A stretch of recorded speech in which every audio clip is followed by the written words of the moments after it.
Hello all you role-playing loving cosmonauts, as always I am Cosmic, and today finally we're sitting down to review Divinity Original Sin 2, which is the sequel to Divinity Original Sin, brought to you and published by Larian Studios. The resurgence of the turn-based RPG in recent years has been absolutely phenomenal, thanks in part to Larian for using platforms like Kickstarter to crowdfund the Original Sin, and of course the sequel Original Sin 2.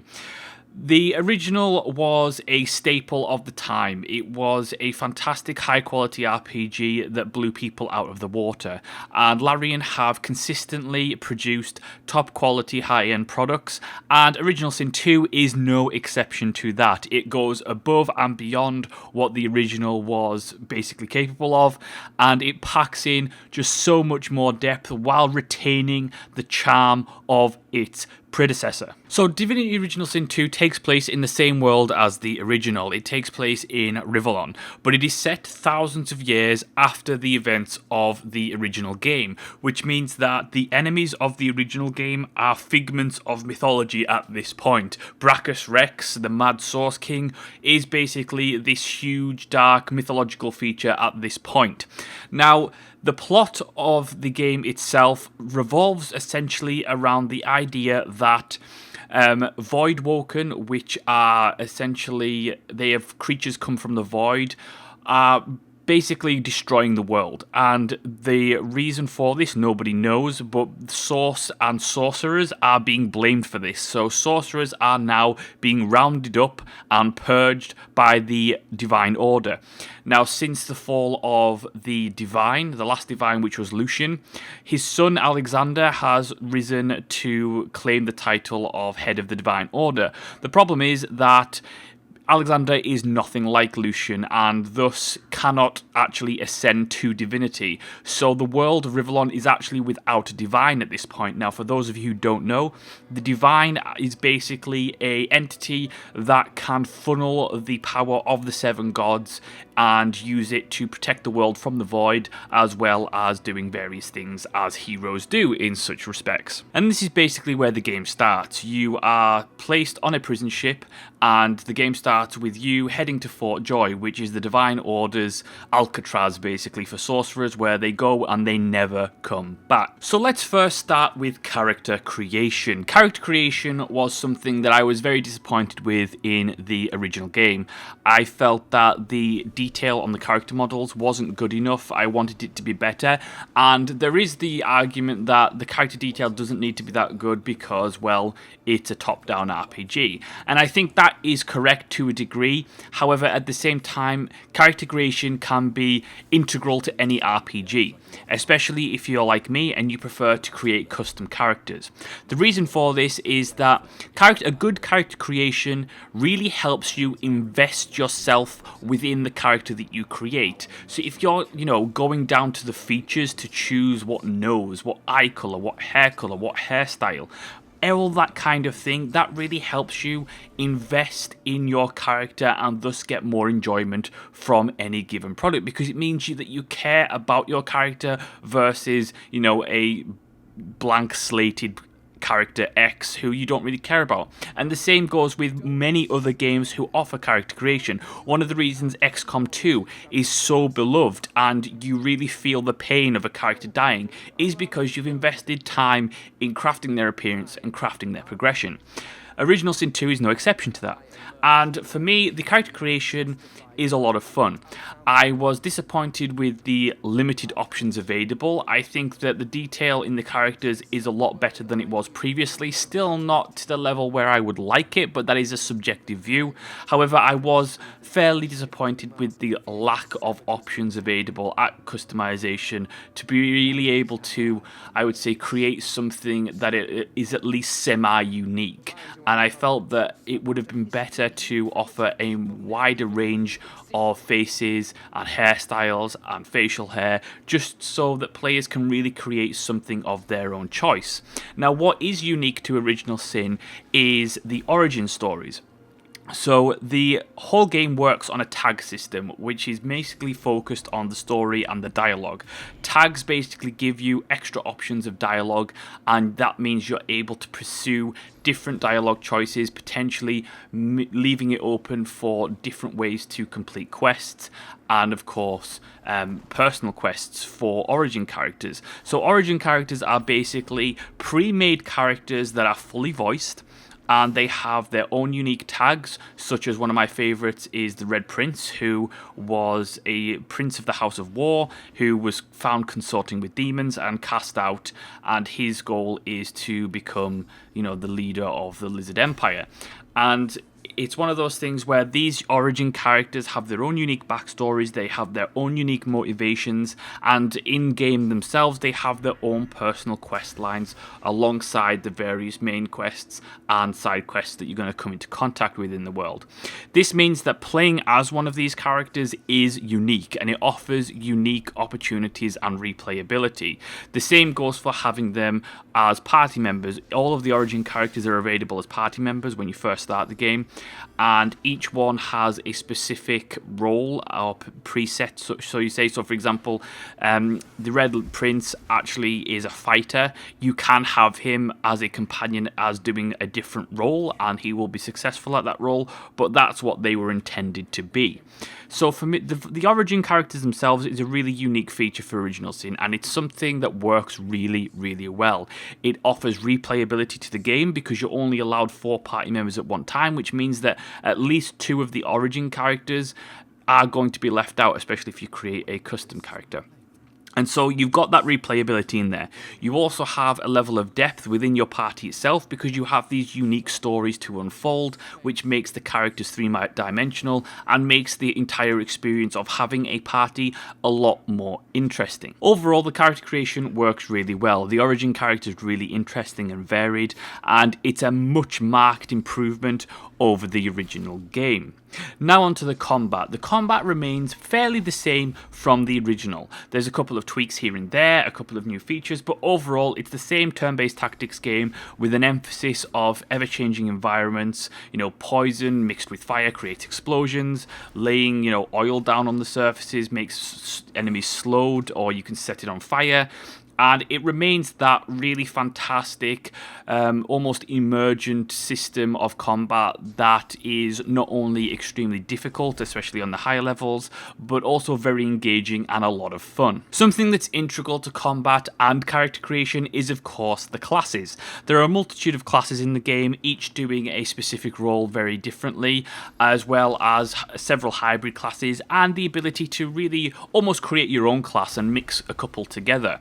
When you're starting off, it's important to make sure that you have a decent build, and understanding what that build does is critical to any kind of party formation, because ultimately, if you build incorrectly in Original Sin, you're going to have a much harder time than someone who has really understood their class, really understood what complements their class in terms of character choice and class choice, and then ultimately succeeds in battle, whereas someone who really messes around and doesn't really optimize is going to have a much harder time, especially when it comes to the tougher fights of the game. I myself wanted to go a little bit of a hybrid, so I actually created a Metamorph Knight. So basically a ever-changing shapeshifter who loves two-handed weapons and likes to get down and dirty in the thick of it. And what this ended up creating later on in the game is a character that has multiple abilities to do various unique things. So for example, if you're a Warhammer 40k fan, I basically created a medieval assault marine because I could sprout rings, fly anywhere, and then deal up close and damage with a two-handed sword.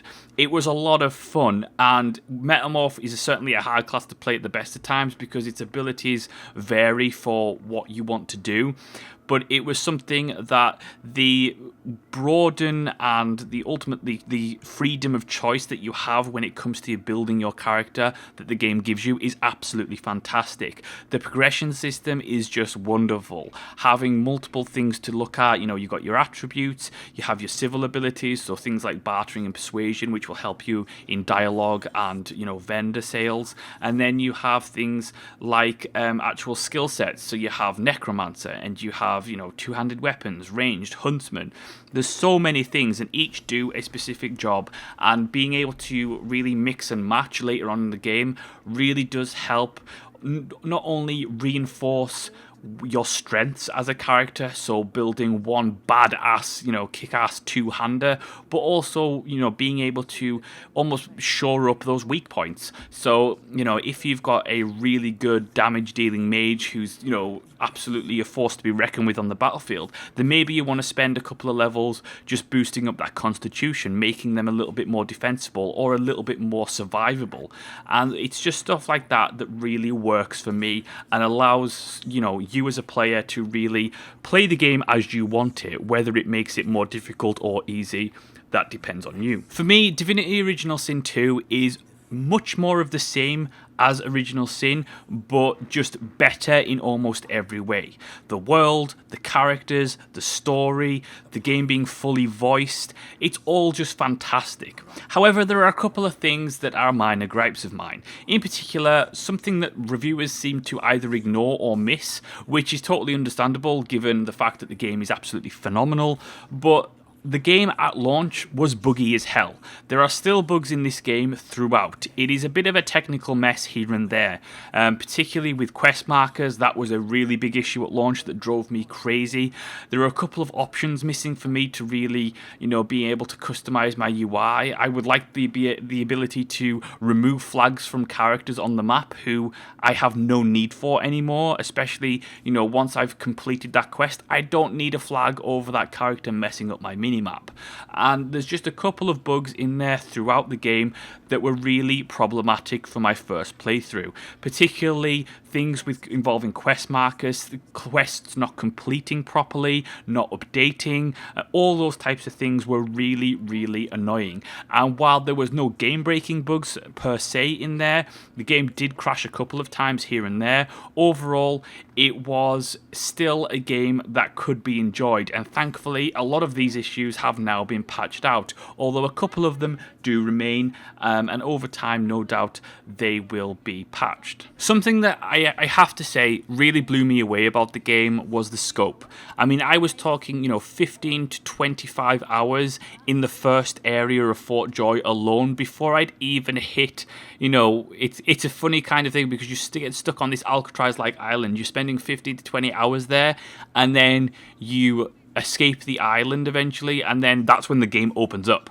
And the scope and breadth of the game is fantastic. The amount of content in the game is absolutely fantastic. The freedom of choice in the game, like with the original, is fantastic. You can kill quest givers, you can steal, you can do whatever you want depending on your morality. And that is just something that consistently blew me away about the game. Just when I thought I was done, the game would open up. Just when, I thought there was no more in this area, I would find a hidden secret or do something that, unlocked a hidden cellar that was a massive dungeon, and it was just absolutely wonderful from start to finish. Barring the technical issues, barring a couple of issues that are subjective to me as a person and my personal preferences, Divinity Original Sin is probably the top RPG of this year by far, and it is certainly a contender for my Game of the Year this year. It is phenomenal from start to finish. It is charming, it is difficult, it is an RPG lover's dream. And I think that anyone who does not buy this is absolutely crazy. It is a game that thankfully is accessible enough to newcomers that you don't have needed to play the first game in order to play this one. And I would actually argue that this, in terms of its core mechanics and in terms of the way that the game approaches the new player experience, is actually a little bit nicer to new players than the previous version. And I think that it is just a marked improvement in almost every way. The multiplayer features that they didn't really need in there at all, really. Things like the arena mode, the PvP mode, you don't need that in there. And it was nice for them just to put it in there for people who want to PvP. There's just multiple things here that I think you can get a fantastic experience out of, and almost the amount of features, particularly with the implementation of co-op once again, the emergent gameplay that happens where, you're trying to do one thing and then your friend who's playing online with you, kills the character that you need, and just that kind of interesting emergent narrative experience that you can have in Divinity Original Sin 2 is just phenomenal. And for me, it is a massive testament to how good Larian can develop games. And it's just phenomenal. And I certainly recommend that you go buy it straight away. There's no point in waiting, because you're going to spend absolute tons and tons of hours in this game. You're definitely going to get your money's worth, and with the added replayability of the origin characters, the added replayability of, there's just so much content in the world that you're not going to see it all in the first playthrough. The different, all the different various endings to quests, and sometimes you can end a quest and end up playing through the game again, choosing a different option, and then having an entire new quest line given to you because of that option. And it's just something that's just wonderful from start to finish, like I've said. And that is my review of Divinity Original Sin 2. Thank you so much for watching and listening. Let me know what your thoughts are in the comment section below. If you enjoyed the video, hit the like button, make sure to subscribe, and as always, I will see you next time.